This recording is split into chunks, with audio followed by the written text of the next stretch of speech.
Mary Worth. Mary Worth. Mary Worth, are you there? I believe in Mary Worth. I believe.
Let me propose something to you.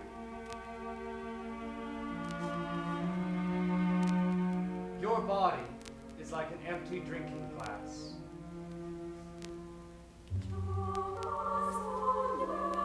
Your soul is like the water that fills that glass.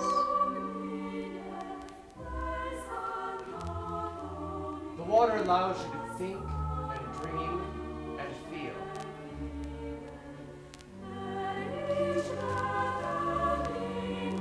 The glass is simply the container for the water.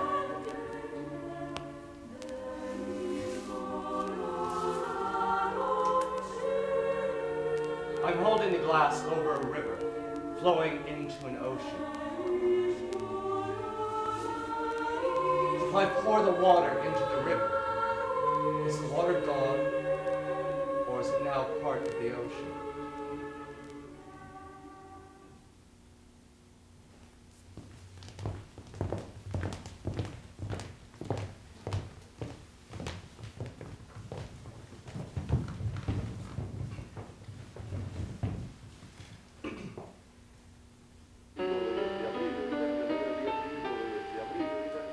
Human intuition, sometimes more than reason or logic, is a doorway to understanding things beyond us, to understanding that there's more to the world than just what we can see and touch.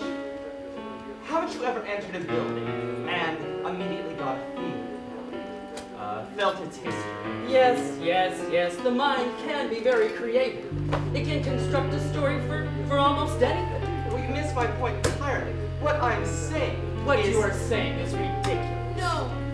Father Brody, I think I know what the doctor means. When I was growing up, there was this field. And every time my mother and I drove past it, she would get the strangest look on her face. And then she'd start to drive faster like she was trying to get away from something. Maybe your mother just didn't like corn. How do you know it was a corn? Call it an educated guess. Well, anyway, once I asked her why she didn't like that place, and she said, honey, some land is bad, a body can just feel the badness. And that place is bad, it's a wonder anything grows there at all. We've all had bad corn before. That's no reason to fear the place it was grown. It was more than just that. Well, what I was saying was, when you go to some place you've never been before, and you have absolutely no preconceived notions about it whatsoever, when you get there, you get a feeling, a sense of something closer. Like deja vu. Well, something like that. But more. More as if an event took place there. And an event strong enough that parts of it still linger on. Oh, Richard. It's always the same with you. A lot of cheap dramatics for these pathetic little experiments. You really lead people down the garden path, don't you? You get them to come to this desolate place, fill them up with a lot of spooky talk, and by the end, who would be surprised if one of them thinks they saw something or heard something? You really don't know what a fool you make of yourself. Very good, Father. That's precisely why I asked you this pathetic little experiment. So that when something does happen, you can try to explain it away. Wait a minute. You mean you've done this kind of thing before? Oh, darling, you mean he didn't tell you? This is just one more in a long line of his mystical evenings. And who, may I ask, attended those other meetings? Well, usually students.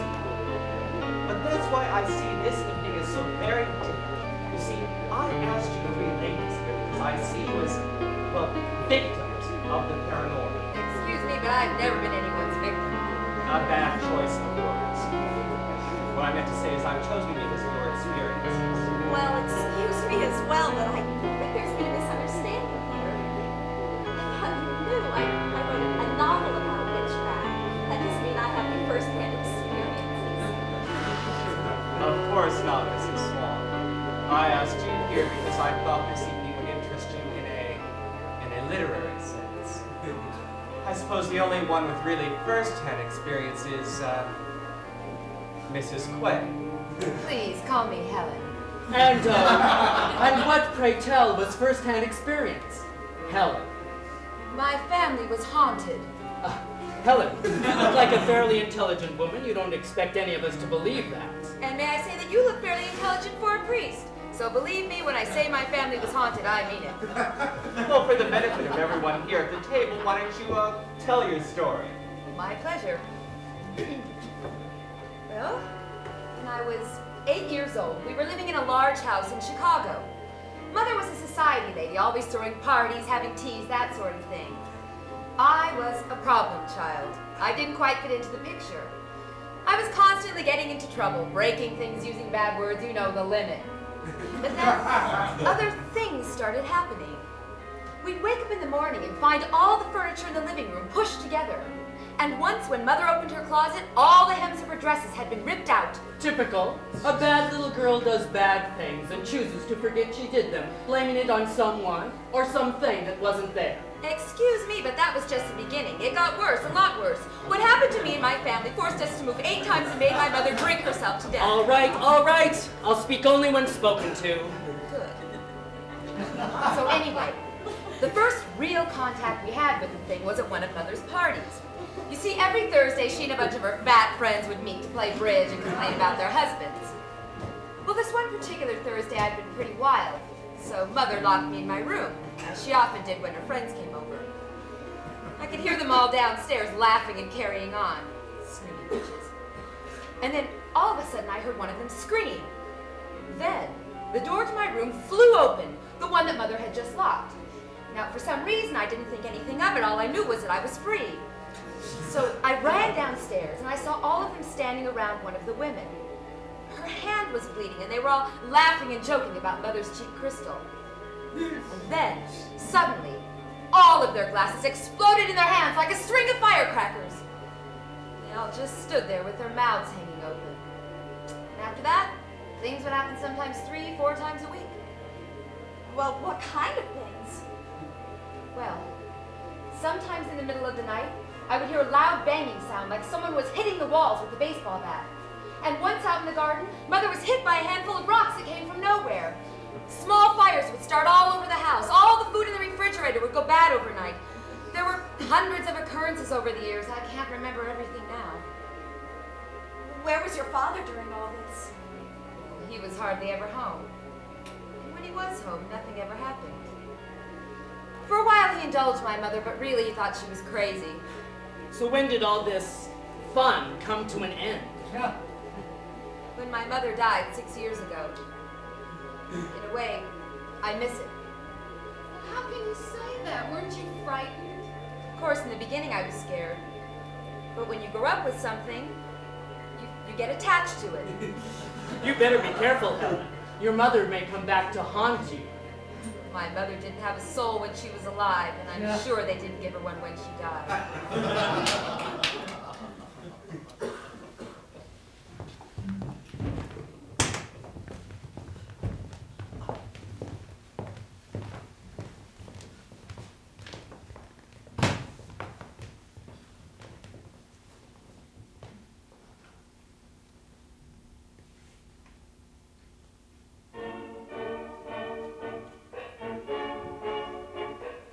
Ladies and gentlemen, I am going to introduce you to another world.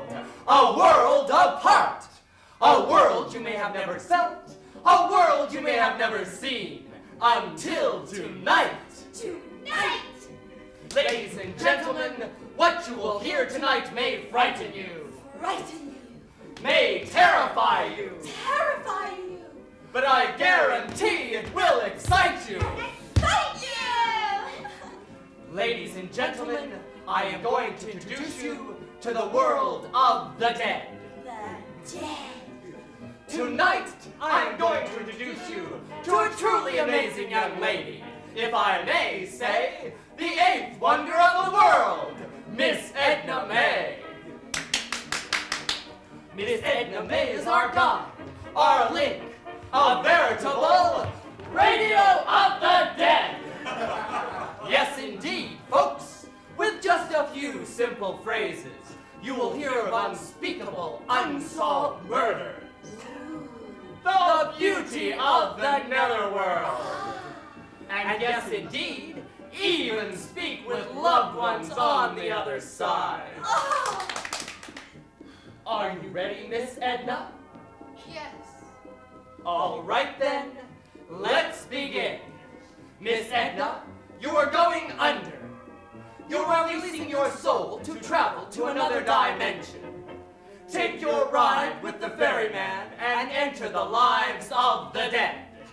And when you get there, you will see and tell. See and tell. Are you ready, Miss Edna? Yes. I'm there. And what do you see, Edna? I see a party. A big party in a big house. And there's a woman. Oh, I see a woman, a beautiful woman. A beautiful woman. She is dressed all in white. A white party dress. A white party dress! And something is wrong. This woman is angry, very angry and sad. Someone she loves has disappointed her. Now I see a man, an old man, dark. He's angry too. He's scared of something and angry, filled with guilt, filled with hate. Oh, the hatred is strong, so strong. Now it's changing. It's not a party anymore. It's a room in a big building, a shabby little room with a terrible little bed. The man and the woman are in the room. Oh, the room is filled with hatred and disgust. They're fighting. They're saying nasty, vile things. Oh, now I hear something. Something else. I hear bells. Church bells. A wedding! They must be married! No! Not married, not ever! Oh, the man is bad. He's a vile, deceitful man. He wants to kill me. He wants to hurt me. He wants to rip at my flesh. No, you can't! I'm not alone. I'm having your baby. Your baby is inside me. Stop it! Stop it! I love you! I love you! Oh my God. Red. Red! My face! Red! What have you done? Oh. I see a room. A room I will never leave. Never leave. I see darkness. A horrible, suffocating darkness filled with hatred and deception. Black. Black! I feel the need for retribution! For righteous retribution! I see darkness! The never-ending darkness of revenge! Oh, I am the never-ending darkness! I am the retribution! I am the judge and jury! I am the price to be paid! I am the sacrifice!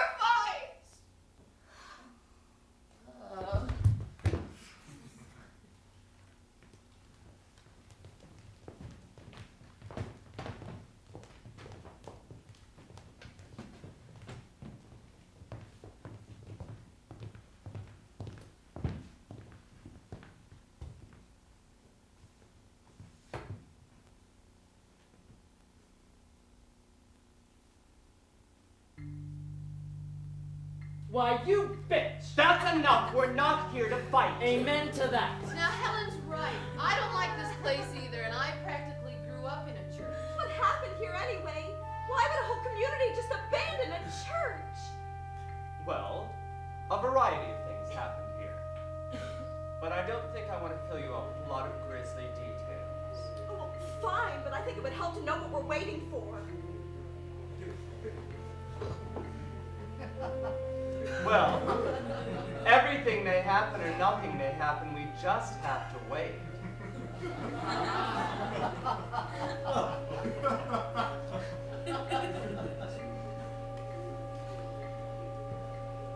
So, Miss Dodd, you said you grew up in a church. What were you, a nun? Oh, no.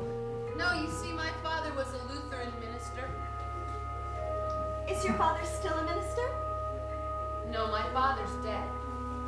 He died when I was 5, but my mother was very religious, so we spent a great deal of time in church. How did your father die? He was hit by a drunken driver. Oh, how awful.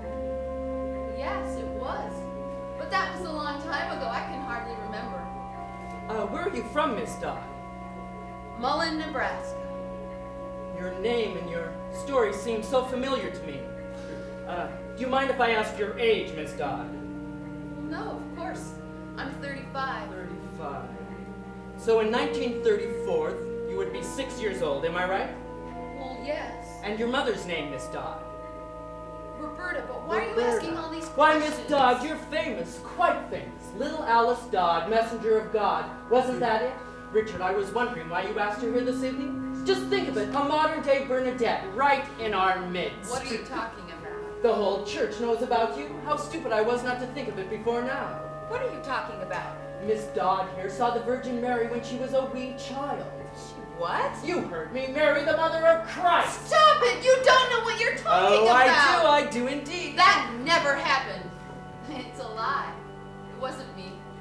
It was some other girl. Oh no, I'm sure it was you. You're the same girl. You haven't changed that much. Divine visions must do wonders for the skin. Hey, why won't you listen to me? It didn't happen. My mother made it all up. I didn't see anything. Well, I was only 6. It could have been anything. But what did you see? I saw my father. Your Oh, I thought your father died when you were 5. He did. He was dead.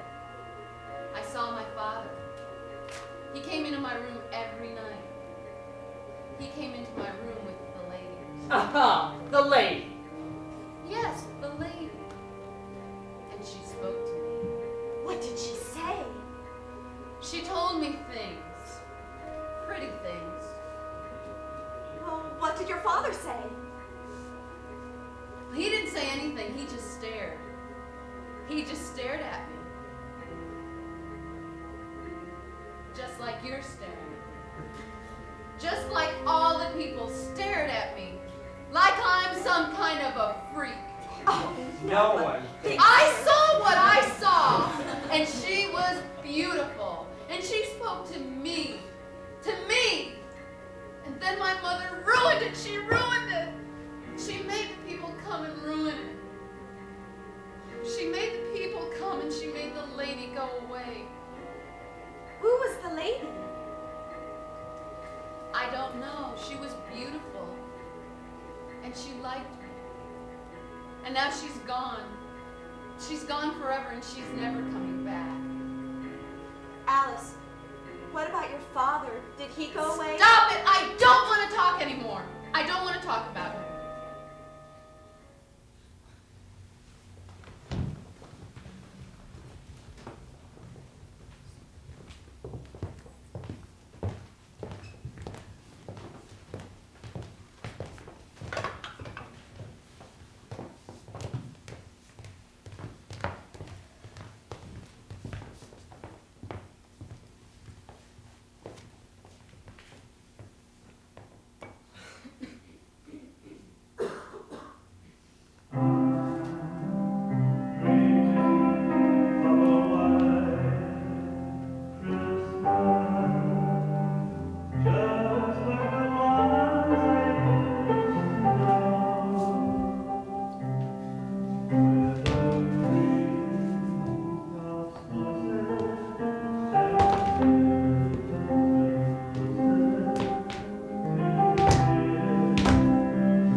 may be worthy of you.